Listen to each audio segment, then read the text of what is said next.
You ask Tiger to calculate. This deals with finding the midpoint between 2 points.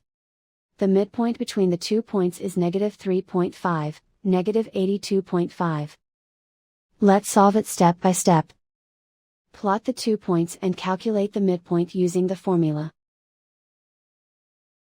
The coordinates of point 1 are, x1 equals -57, y1 equals -80. The coordinates of point 2 are, x2 equals 50, y2 equals -85. PM represents the midpoint of the 2 points.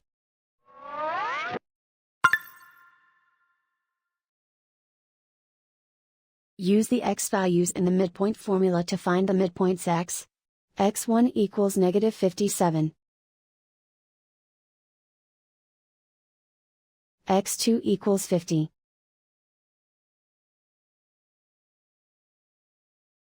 Simplify the arithmetic.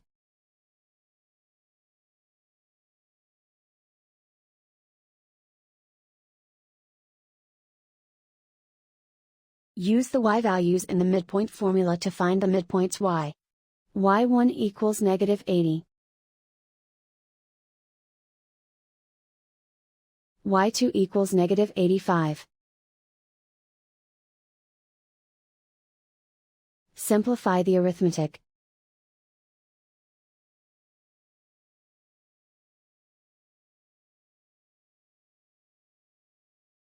And so, the midpoint is, -3.5, -82.5.